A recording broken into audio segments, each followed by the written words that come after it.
Students, welcome to my YouTube channel. आज की video में मैं आपको चित्रकला यानी ड्राइंग का एक पेपर सेट है मेरे पास, आप स्क्रीन पे देख सकते हैं। ये जो पेपर सेट है आपका, ये आपका हाई स्कूल परीक्षा का है।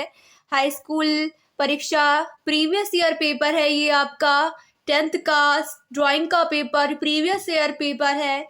ये पेपर मैं आपको दिखा रही हूँ कि किस टाइप से आपका पेपर एग्ज़ाम में आएगा। और दूसरी चीज़, मैं आपको कुछ इम्पोर्टेंट पहलुओं पे मैं यहाँ पे डिस्कस करूँगी, उसके बारे में मैं आपको बताऊँगी। और साथ ही मैं एक बहुत इम्पॉर्टेंट चीज़ है जो आपके ड्राइंग से रिलेटिव है, ड्राइंग पे है ये आपकी, मैं इसके बारे में आपको बताऊँगी इस वीडियो में। लेकिन इससे पहले अगर स्टूडेंट्स आप लोग मेरे चैनल पे नए हो ना, तो प्लीज़ मेरे चैनल को सब्सक्राइब कीजिए, ज़्यादा से ज़्यादा मेरी वीडियोस को शेयर कीजिए और वीडियो को लाइक भी कीजिए। तो सबसे पहली चीज़ फिर से मैं रिपीट करूंगी कि ये पेपर जो आप स्क्रीन पे देख रहे हैं, ये पेपर आपका 2024 का चित्रकला यानी ड्राइंग का ये आपका पेपर है। प्रीवियस ईयर पेपर 2024 का क्लास 10th का ये पेपर है।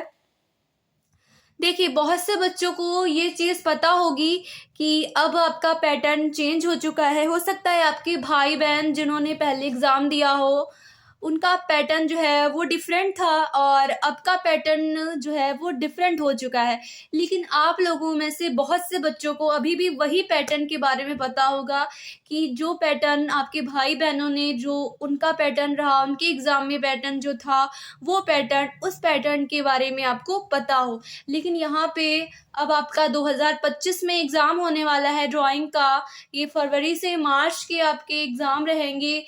2025 में आपके यूपी बोर्ड के एग्ज़ाम चलेंगे, आपका ड्राइंग का एग्ज़ाम होगा। लेकिन आपका पैटर्न जो है वो चेंज हो चुका है। देखिए, बहुत से बच्चों का क्या होता है कि उन्हें ड्राइंग जो है वो बहुत बेहतर आती होती है। बहुत बेहतर क्या मैं बोलूँगी कि उन्हें बहुत अच्छी ड्राइंग आती होती है कि जैसे वो सारे सब्जेक्ट में उतना अच्छा नहीं कर पाते हैं। हिंदी इंग्लिश है, आपकी 10th के जो सब्जेक्ट हैं, हिंदी इंग्लिश है, सामाजिक विषय है, आपका मैथ्स है, किसी के पास मैथ्स की जगह होम साइंस रहती है, ये है आपका, और आपका साइंस है, ये आपके सब्जेक्ट हो गए। अब आपका क्या रहा, ये ड्राइंग। तो उन लोगों को ड्राइंग बहुत अच्छी आती होती है। और कुछ बच्चे ऐसे होते हैं जो सारे सब्जेक्ट में बहुत माहिर होते हैं, उन्हें सारे सब्जेक्ट आते होते हैं, उन्हें ड्राइंग भी बहुत अच्छी आती होती है।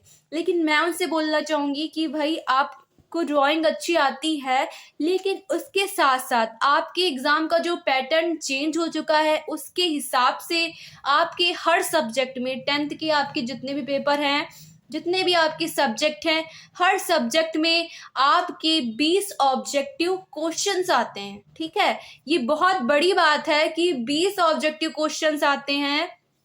बहुत इंपॉर्टेंट है कि ऑब्जेक्टिव भी आपको याद करना है। हर ऑब्जेक्टिव 1 नंबर का होता है आपका।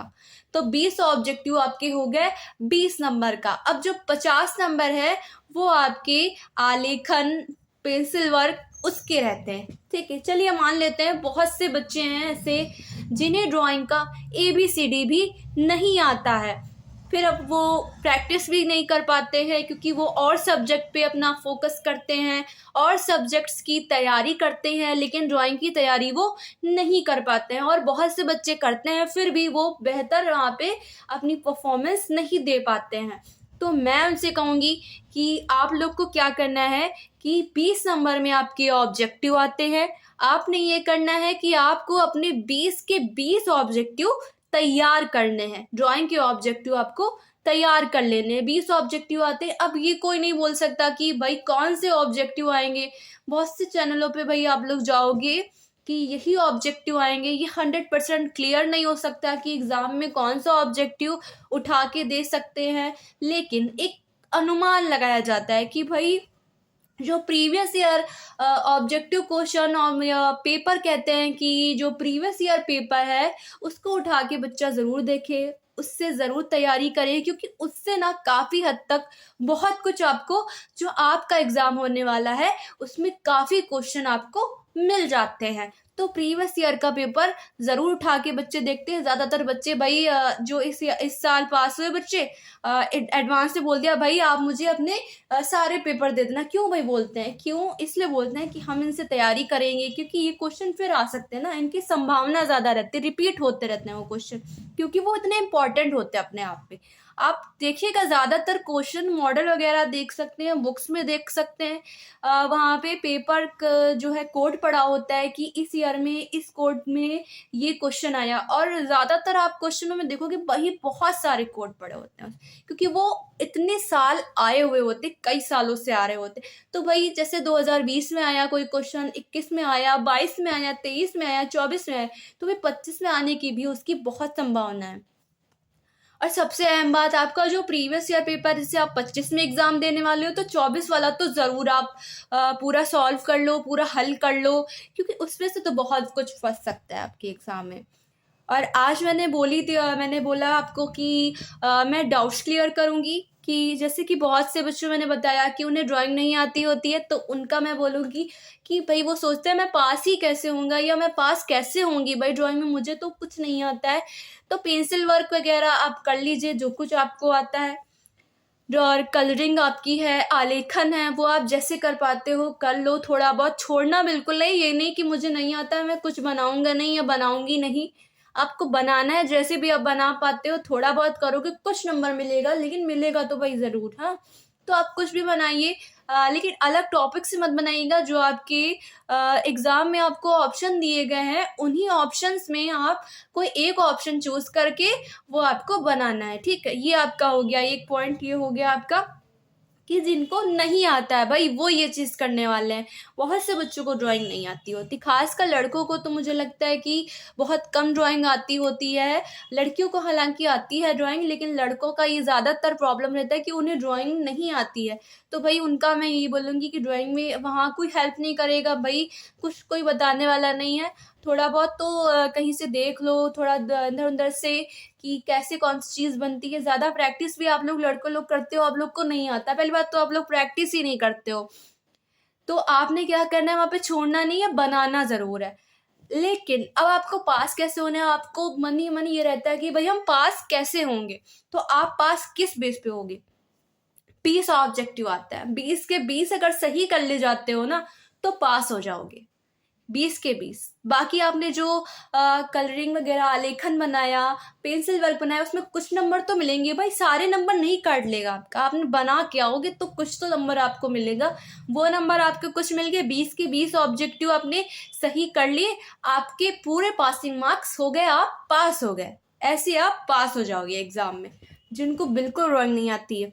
और जो चाहते हैं भाई, जो ब्रिलियंट स्टूडेंट है, सारे सब्जेक्ट में मेहनत कर रहे हैं लेकिन उन्हें ड्राइंग नहीं आती है, तो उनको भी मैं यही चीज़ बोलूँगी कि आप लोग ऑब्जेक्टिव याद कर लीजिए, ज़्यादा से ज़्यादा ऑब्जेक्टिव याद करिए। मैं अपने चैनल पे आपको और ऑब्जेक्टिव प्रोवाइड करूँगी, 100 ऑब्जेक्टिव लगभग प्रोवाइड कर दूँगी आपको, कि आप लोग ऑब्जेक्टिव सारे के सारे सही कर लो एग्ज़ाम में। जितने वैसे जो है ऑब्जेक्टिव आपकी जो आते हैं, ये टफ नहीं होते हैं, काफ़ी इजी होते हैं आपके ऑब्जेक्टिव, लेकिन फिर भी बच्चों को नहीं पता होता है। तो इसलिए मैं यहाँ पे आज भी आपको ऑब्जेक्टिव बताऊंगी, और इसके अलावा एक अलग सी वीडियो प्रोवाइड कर दूंगी जिसमें आपको मैं 100 ऑब्जेक्टिव क्वेश्चंस करा दूंगी, ठीक है। और इसके साथ ही मैं एक और चीज़ बोलूँगी भाई, कलर वगैरह नहीं आता ना, कि जैसे बहुत बच्चे हैं, मैथ्स भी, जैसे मैथ्स काफ़ी टफ सब्जेक्ट माना जाता है। बहुत से बच्चों यहाँ पे जो लोग देख रहे हैं वीडियो, वो खुद ये सोच रहे होंगे कि भाई सच में ये बात सही बोल रही है मैम, कि मैथ जो है, गणित जो है, वो काफ़ी टफ सब्जेक्ट माना जाता है, बहुत से बच्चों को नहीं आता है और बहुत से बच्चों को बहुत अच्छे से भी आता है, ठीक है। लेकिन ज़्यादातर बच्चों का यही देखा जाता है कि उन्हें मैथ नहीं आती, उन्हें गणित नहीं आती है। तो जिनको आती है भाई, अच्छे से आती है, वो काफ़ी से मैथ कर ले गए, वो उन्होंने साइंस भी कर लिया, हिंदी, इंग्लिश, सामाजिक विषय, सोशल साइंस वो भी कर लिया। अब उनका क्या बचा भाई, वो सारे सब्जेक्ट में 90 प्लस ला रहे हैं। लेकिन ड्राइंग में भाई उनको फिर भी डर है कि भाई ड्राइंग में हम कहीं डूब ना जाएं, हमारे मार्क्स ना कम हो जाए। एक सब्जेक्ट आपको डुबा सकता है भाई एग्ज़ाम में, सारे में आप 24 छक्के लगा रहे हो और ड्राइंग में आपके बहुत कम मार्क्स आ रहे हैं, तो इससे आपका परसेंटेज गिरता है और परसेंटेज भाई बहुत मायने रखता है। तो आपने क्या करना है, आपने ऑब्जेक्टिव तो याद ही करने हैं और उसके साथ ही आलेखन नहीं ज़्यादा बना पाते हो तो पेंसिल वर्क की प्रैक्टिस कर लो, ठीक है। पेंसिल वर्क की प्रैक्टिस कर लो, पेंसिल वर्क वैसे भी जल्दी बना लोगे, शेडिंग वगैरह सीख लो अपने भाई बहनों से या किसी से, या फिर मैं आपको प्रोवाइड कर दूंगी अलग से वीडियो कि कैसे आपको करना है, कौन सी चीज़ें ज़्यादा आती हैं एग्ज़ाम में, वो सारी आलेखन और पेंसिल वर्क जो है, आपका चित्रण जो है वो मैं आपको प्रोवाइड कर दूंगी कि ये ज़्यादा आते हैं, इम्पॉर्टेंट हैं, ये आप तैयार कर लो तो आपके अच्छे मार्क्स आ जाएंगे, ठीक है।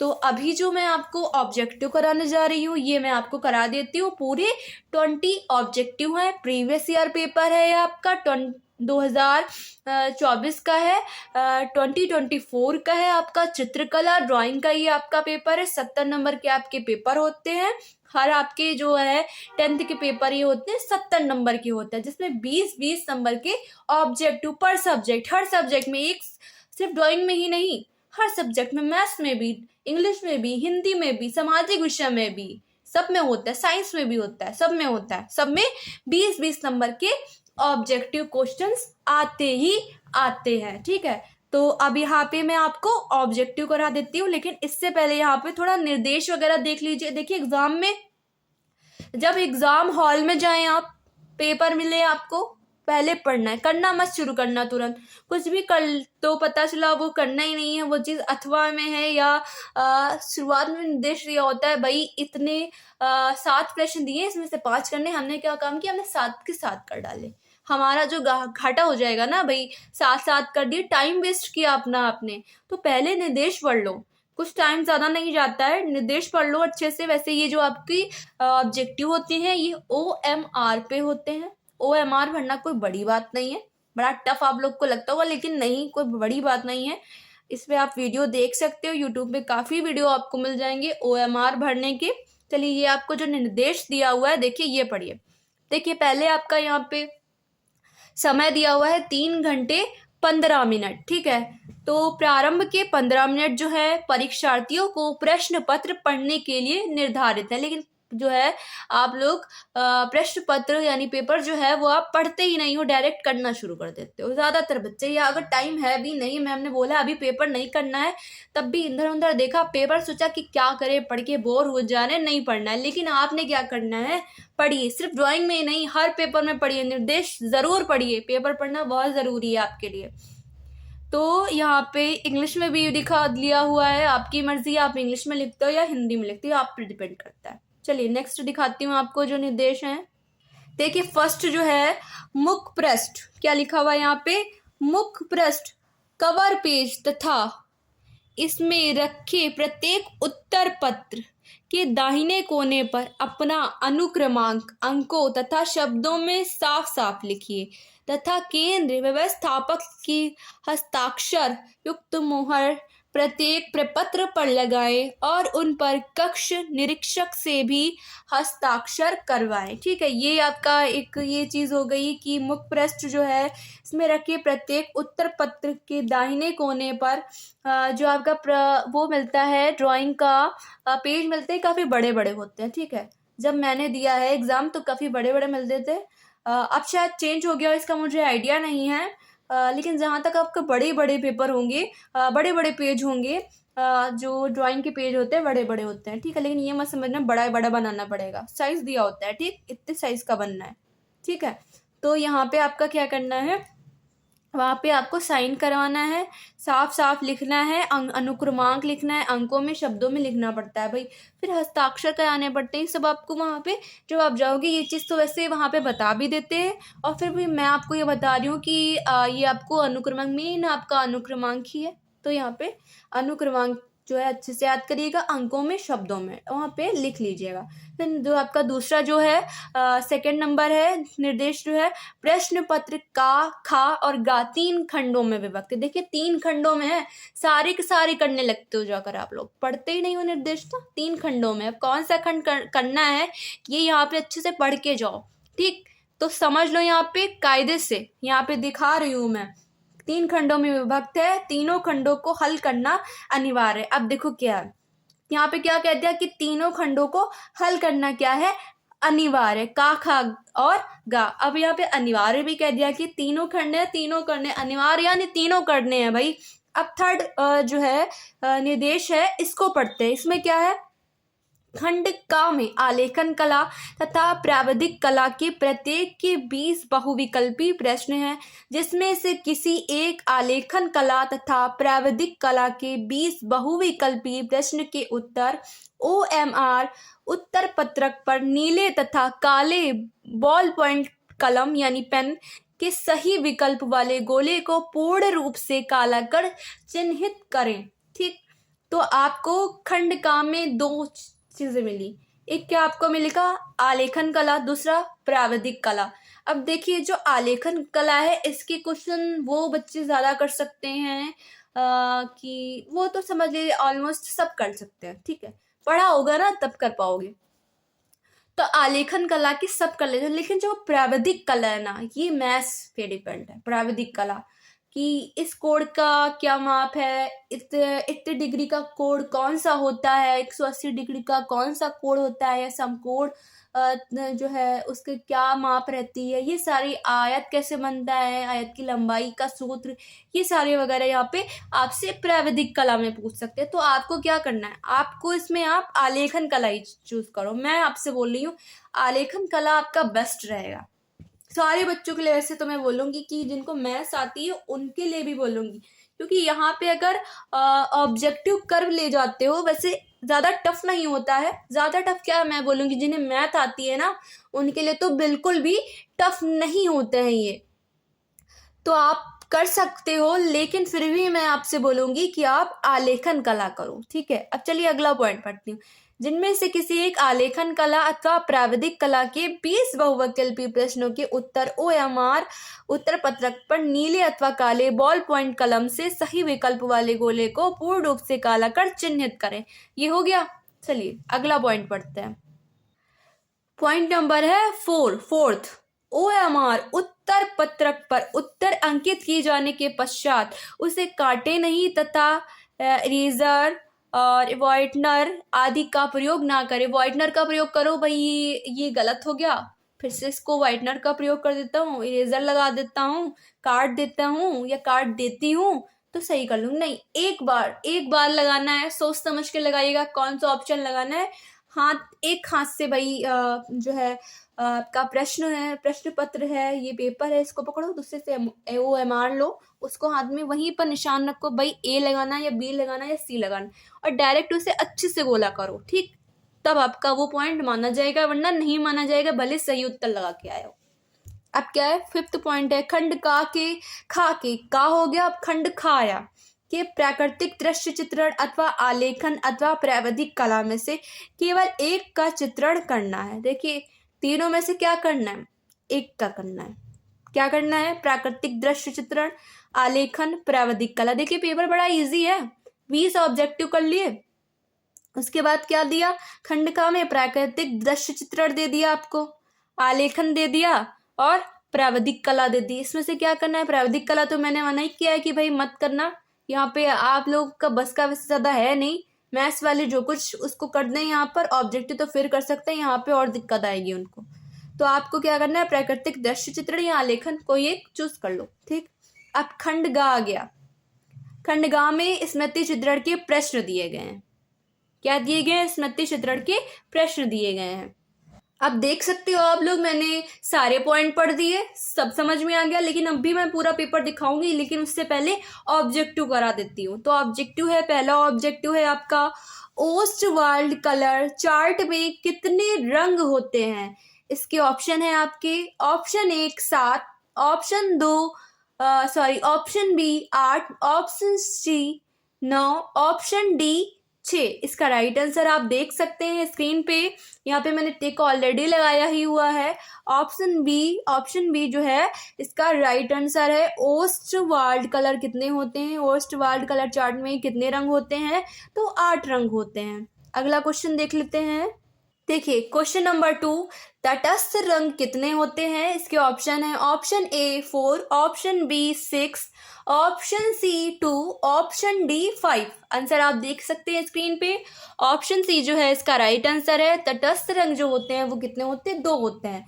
और अगला ये जो प्रश्न है, प्रश्न नंबर 3, द्वितीयक रंग कितने होते हैं? तो तृतीयक रंग की कितने रंग होते हैं? इसके ऑप्शन है आपके, option A 6, option B 7, option C 8, option D 9। इसका राइट आंसर हो जाएगा आपका ऑप्शन सी 8। अगला प्रश्न है आपका प्रश्न नंबर 4, निम्नलिखित में द्वितीयक रंग कौन सा है? इसके ऑप्शन है आपके, ऑप्शन 1 लाल, ऑप्शन 2 काला, ऑप्शन सी नारंगी, ऑप्शन डी पीला। इसमें राइट आंसर हो जाएगा आपका ऑप्शन बी काला। अगला प्रश्न देख लेते हैं। प्रश्न नंबर 5, निम्नलिखित में प्राथमिक रंग कौन सा है? इसके ऑप्शन है आपके, ऑप्शन ए हरा, ऑप्शन बी नारंगी, ऑप्शन सी लाल, ऑप्शन डी बैंगनी। इसका राइट आंसर हो जाएगा आपका प्रश्न नंबर 5 का ऑप्शन सी लाल। अगला प्रश्न है आपका प्रश्न नंबर 6, प्राथमिक रंग कितने होते हैं? देखिए यहाँ पूछ रहा है कि प्राथमिक रंग जो है वो कितने होते हैं। इसमें ऑप्शन है आपके, option A 4, option B 3, option C 5, option D 6। तो प्राथमिक रंग आपके होते हैं 3, यानी ऑप्शन बी।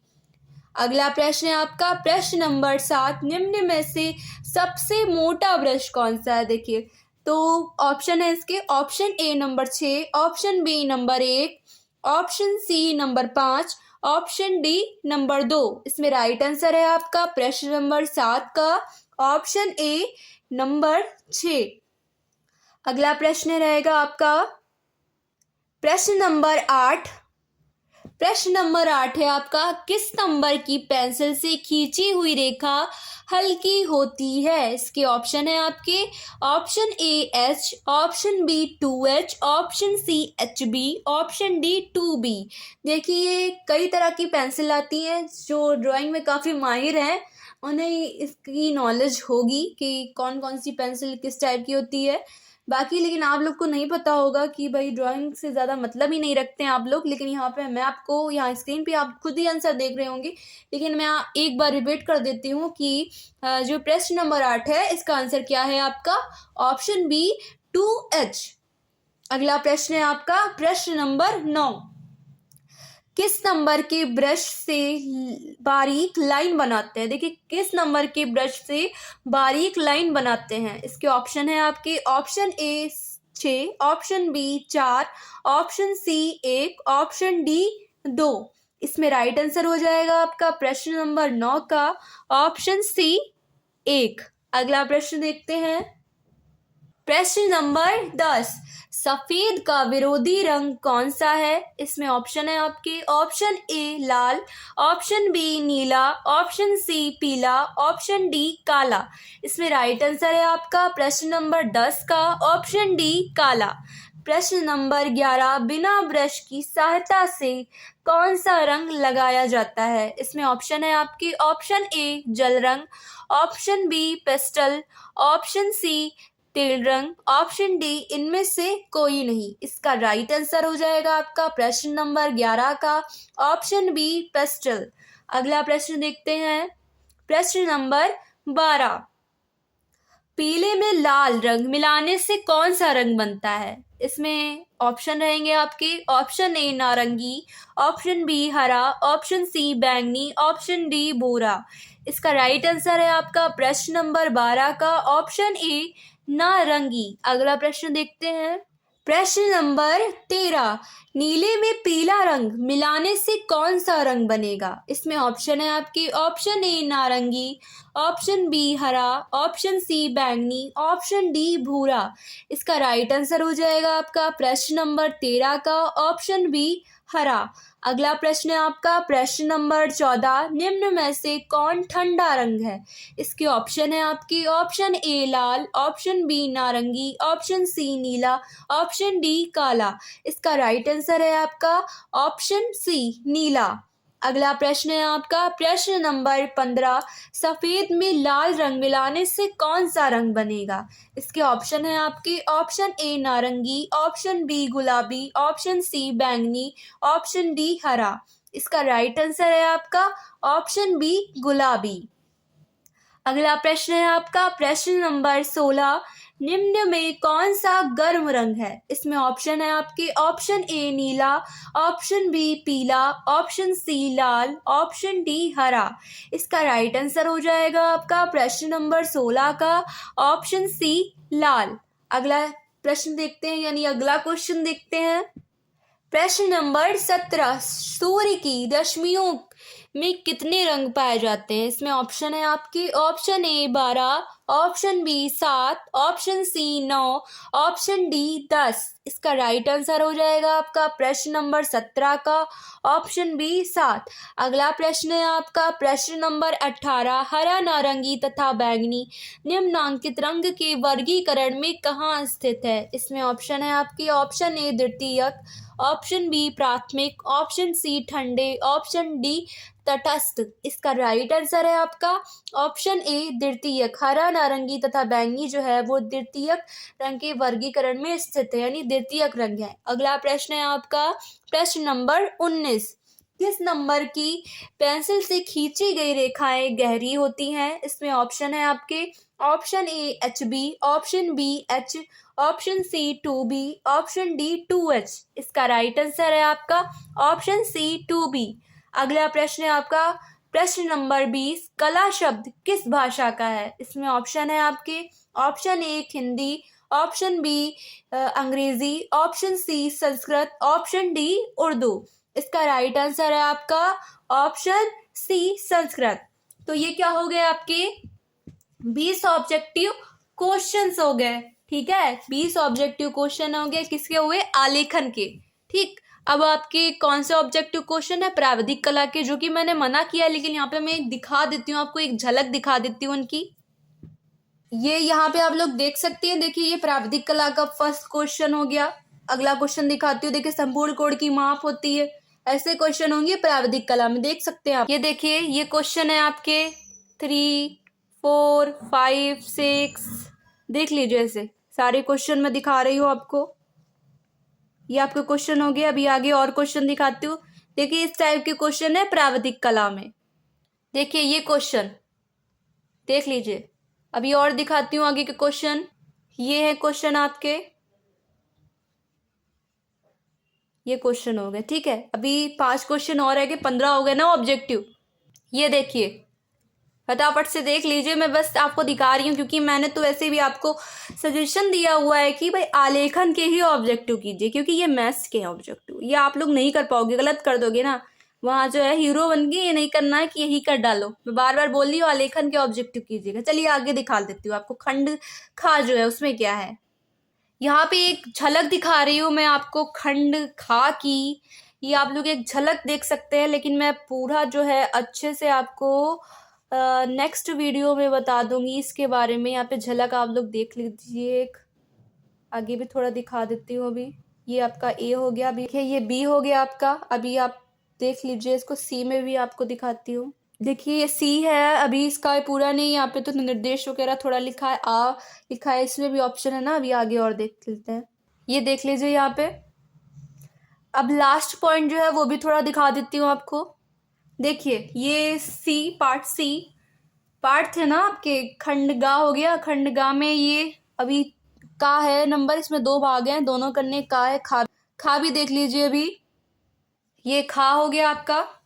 तो ऐसे ही सेम इंग्लिश में भी है भाई, इंग्लिश में आपको करना है, हिंदी में करना है। मैं तो यहाँ पे हिंदी वालों को बता रही हूँ, लेकिन समझना है भाई तो इंग्लिश वाले भी समझ सकते हैं, क्योंकि लैंग्वेज तो वो भी हिंदी ही बोलते हैं, लेकिन एग्जाम वो इंग्लिश में देते हैं जाके। तो ये आप पे डिपेंड करता है। बहरहाल मैंने यहाँ पे हिंदी में सब कुछ बताया है, हिंदी में ऑब्जेक्टिव कराया, इंग्लिश में नहीं कराया आपको ऑब्जेक्टिव। और मैंने यहाँ पे आपको ये बहुत जल्दी में ही आपको जो है फास्ट दिखा दिया पेपर। बस पढ़ा नहीं है, आप देख लीजिएगा, समझ लीजिएगा, क्योंकि मुझे भाई ये आलेखन अभी मैं आपको कुछ करा नहीं रही हूँ।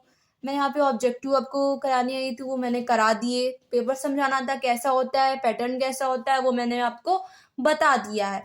तो मैं उम्मीद करती हूँ स्टूडेंट कि आप लोगों को जो मेरा ये वीडियो है ये पसंद आया होगा। प्लीज़ अपने दोस्तों में शेयर कीजिएगा। कोई डाउट हो वो भी पूछ लीजिएगा। मैथ्स से रिलेटिव डाउट हो, बड़ा टफ है भैया आप लोगों के लिए मैथ्स। मैं जानती हूँ कि बच्चों के लिए ये तो बड़ा टफ रहता है। तो आप लोग मुझे इससे रिलेटिव कोई डाउट हो पूछ लीजिएगा कि मैम मुझे मैथ्स से डाउट है या साइंस से डाउट है। मैं वो ज़रूर क्लियर करूँगी, क्योंकि मेरे मेन सब्जेक्ट जो है वो मैथ्स और साइंस ही है। तो आप जो है मुझे पूछ लीजिएगा, ठीक है? मैं आपको ज़रूर बता दूँगी।